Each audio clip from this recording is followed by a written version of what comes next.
Hello, my name's Big Secu of Secu.com. On this episode of Student Brewing, we're going to learn how to use a basic siphon. Yes, we are. Ding ding, class starts in 30 seconds.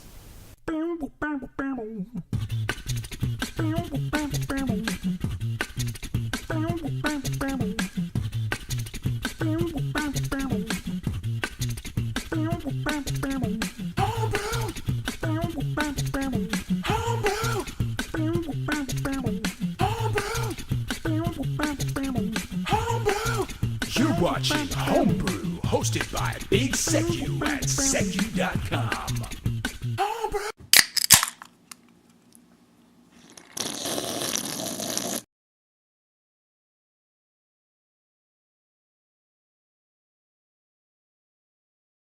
Right then, basic siphoning.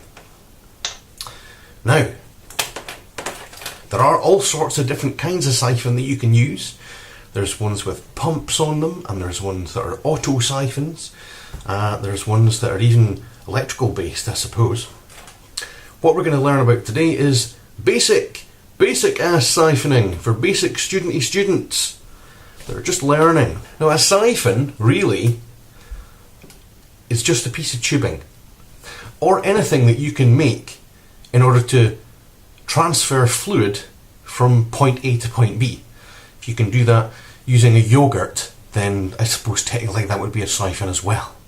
However, unlikely. So this one is a piece of tubing, rubber tubing, a piece of plastic tubing that is firm, and then this, which is an end cap.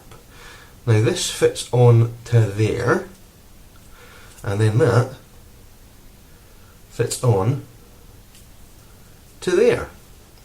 Now, the reason that we've got this long and firm piece of plastic on the end of our siphon is so that it's directionable. It's a lot easier to control. You can just use the rubber tubing, but that's far more pliable, and sometimes you want to get that into certain places to get the last of your booze, etc. And the reason it's got this on the end of it, when it's in your booze and it's being transferred, you don't want sediment going through. And that is to try and stop sediment. So that the liquid is going in here and the sediment, hopefully, is out here. Right then, let's transfer something using siphoning technology. Here's something I brewed earlier. Now, it's not important what it is. Whatever it happens to be that you've got, obviously you need to get it from here, maybe into a secondary, like I'm going to do, or you might want to put it into bottles. Either way, it's best to siphon it rather than just pick it up and pour it. And especially if you're using a big fermenter bucket, that's nigh on impossible. So, what we're going to do is take this top off. Then we're going to stick this end in here, and it's all going to be sterilised, obviously. And then, that's where the magic happens. Okay, now here's my siphon, here's my booze in Demijohn A, and here's my freshly sterilised Demijohn B. Now, siphoning always has to be done with the vessel you're siphoning from higher in position than the one you're siphoning to, unless you've got a pump. And we don't, because we've got basic stuff. So I'm going to put this in here. Right, so I've dumped that in there. Now I'm going to move this up onto the worktop. Okay, now I need to start the liquid flowing, and initially the liquid is going to be flowing upwards out of this demijohn, then down the tube and into this demijohn. Now, how do we get the liquid to do that? Well, essentially, as a student, you're already equipped with the tools to do this, because all you need to do is translate your ability at sports into a method for transferring liquid. What am I talking about? Well, How are you at sports? You suck! Poindexter! So I'm going to suck here, and then as soon as the liquid comes down the tubes and starts to flow, I'm going to remove my mouth. Whatever is in my mouth, if I do catch some of the liquid, stays in my mouth.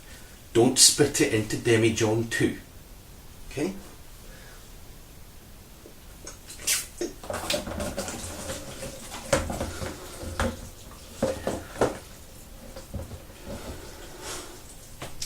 Okay, it's flowing.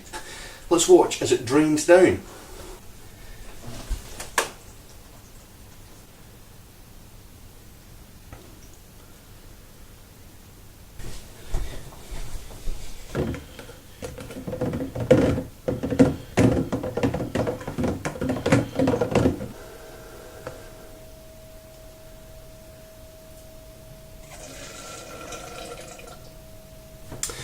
Okay, well there you are. That's how to use a very basic siphon.